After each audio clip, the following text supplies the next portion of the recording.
So, to start off, we do have a PvZ. In the top left hand corner, our blue Protoss player, Krallman. In the bottom right hand corner, our red Zerg player, SkitArg. So again, in this show, every replay that gets submitted gets casted, and then at the end we go over 2 or 3 minutes of analysis. So that's basically how it rolls. I don't know what it is today. I just don't know what to say. I just keep stopping. I start something I know what I'm gonna say, and then I get to the point of saying it, and I just don't say it. It's like, so yeah, guys, hi. End of sentence. So, get into the game. We've got PvZ, and we've got Krallman not going for that Forge Fast Expand on the low ground, which has become pretty standard nowadays not to go for that. I mean, it's still standard to go for Forge Fast Expand, but at the same time nowadays it's quite usual that we see these gateway expands or gateway plays from Protoss players. So gateway is going to come down in the main base of Krallman. As his probe's just going to come out and scout as well, so he's just going to scout after the gateway, just going to see how early the pool from his opponent is, and so on. The Zerg player SkitArg isn't actually doing that much to scout, he's just sending his overlord across the map, so he's not going to find out that it isn't a Forge Fast Expand for quite some time, and that's the reason, of course, why he's put down that pool first. And yeah, so the pool first going down. And we're probably going to see the hatchery here pretty soon from our Zerg player as well. Krallman probably not going to pile on block it. He can delay it with the probe for a bit, but we'll see exactly what he wants to do as SkitArg. About to have that pool finishing up here, and he's going to try and start getting this hatchery down on the low ground. As with his overlord, he's about to start seeing that, in fact, there is no Forge Expand coming out of the Protoss player. So Krallman just being a little bit annoying with this probe, just trying to delay this hatchery as long as possible. The longer the better, of course. As you can see, it's already pretty late. Our Zerg player's been saving up their minerals for quite some time here, and the Zerg can't just go and take that third base, because he can't go take a base over here like it's a Forge Fast Expand, because he doesn't know if Krallman is going to expand or not, and going for 3 fast bases against the 1 base pressure isn't ever going to work out too well. So SkitArg making 2 lings right now. Krallman's still just running around with this probe. Just being as annoying as possible, starting to lose the health on there, gets another block in just at the last moment, and finally is he going to try to stop. Again, this hatch just so delayed, and finally taking one more hit is going to have to leave there, and that hatchery does end up going down. So SkitArg doesn't see a forge at the front, he just now sees that first pylon going up. So that's indicative of Krallman expanding. Krallman's actually going to come into the main base here.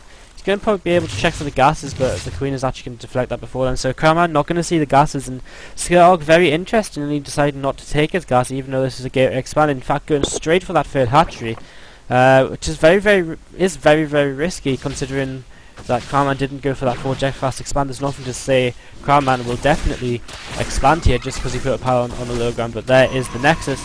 Overlord does scout this as the Zealot cleans up a couple of lings on the Zerg side of the map. So first Stalker going to be able to move across the map after taking out an Overlord, which is pretty huge. Going to supply block our Zerg player, which is going to be a little bit troublesome. He's got 2 Overlords finishing up though. But now Krallman can maybe do a little bit of pressure with this. He can maybe pick off a Queen or so if he pushes up the natural. He hasn't scouted that third base yet. Probably doesn't expect it, but his opponent has now seen the expansion from Krallman, so the possibility is there to go into that kind of third expand play. So a little bit of a risk early on from SkitArg will in the end pay off, as we do see this Zealot Stalker combination coming into the natural here and going to try and pick off a Queen. Krallman just going to start chasing that with the Zealot and the Stalker. A couple of lings going to come on down, but I don't think that's really going to be enough to finish this up as long as Krallman controls correctly, and it looks like he will. The Queen's going to try and get away, and Krallman's going to chase it, and he will get that. Them 2 lings are going to be dead meat as well. Stalker just taking a little bit of damage. A lot of lings now coming out from SkitArg, so Krallman doing some nice damage early on with this expand, but the Zealot's actually going to get surrounded here, which is a little bit unfortunate. Krallman will be able to escape with the Stalker, of course. Could have picked off that 1 ling, but he's back at home, setting up his wall. He's got these 3 gateways finishing up. He's got proxy pylon over to the left-hand side of the map as well, so he's going to be able to start 4-gate pressure here. As Krallman needs to be careful not to get this Stalker surrounded. He actually changed direction here, and he's going to be able to turn around. And now 5 Stalkers are going to be out on the map, and these lings don't have speed, guys. Speed is only 45 seconds done, and that means all them lings are pretty much dead meat, because Stalkers do outrun them. So, do they? I really hope they do. Move speed 2.95. Oh, they don't outrun the equal speeds, but the Stalkers are going to be able to come up the ramp. And the hatchery is going to start taking fire here from Krallman. Krallman doing a lot of pressure, putting on good pressure here. As the Lings do come in, they're going to try and get us around, but with 5 Stalkers, I'm not sure if it's really going to be enough. In fact, there's even 6 Stalkers here now. Surround does go down 1-2 of them Stalkers. But again, this is so much damage done to SkitArg, the Zerg player. He's supply blocked once again, and Krallman just going to be able to continue warping into the left-hand side. Not really teching behind this. It's a pretty all-in-ish attack because of his lack of tech. There's a rover facility coming down, and he's going to now start moving over to that third base. A lot of overlords here which he could pick off, but he's more interested in making sure the third dies, as he to make up for the kind of lack of tech. If he doesn't get kind of damage like this done, then he's going to be in a little bit of trouble, of course, because without tech he's going to have a hard time taking out his opponents. He's going to go for that overlord now. Sentry needs to be careful of the broodlings. We'll get that overlord, and he's going to keep on the pressure once again. I mean, there's no harm in this. He might pull back here. Right now there's no harm in it because the Zerg player doesn't really have that many units, and with good force fields he'd be able to take out quite a lot of it. So Krallman is going to go up here. In some situations this might be a little bit risky, but SkitArg, he's just been so behind all game that he's never really been able to kind of prepare for this at all. Maybe if he'd had a bit of a better start and didn't take so much damage from the early Zealots and Stalker and didn't get supply blocked so much, he'd be in a much better position to start holding this off here. Whereas right now his Roach one's just on the way down, and Krallman just pushing into the natural. Remember that third base is dead. He's pulling back once again. He wants to be trying to be careful. I feel like he could have picked off that queen there.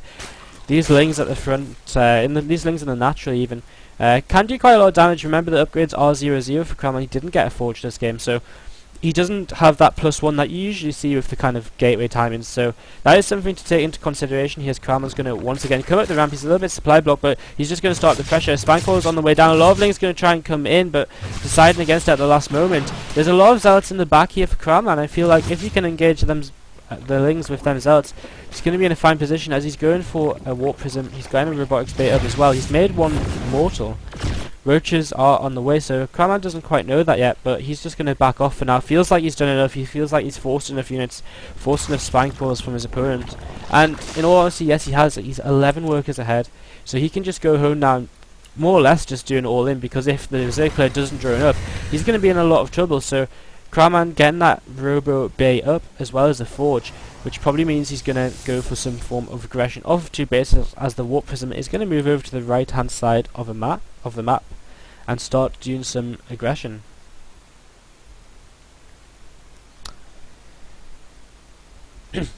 So Warp Prism heading out over there. These 2 Lings going to come and try and take the towers. Actually only a probe left on there, so they're going to be able to take that out.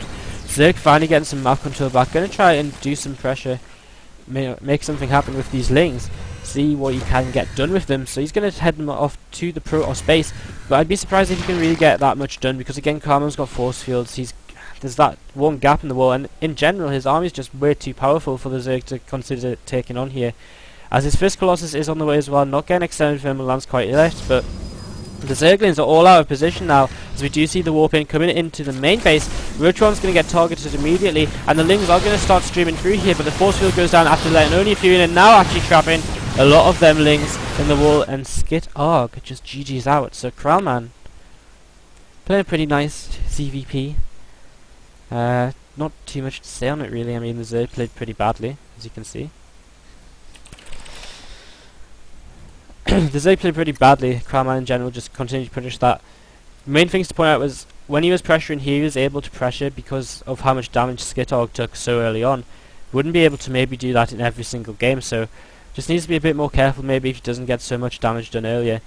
But other than that, Krallman playing a nice game, pressuring nicely. Nice harassment with the Warp Prism as well, and just in general playing it out well.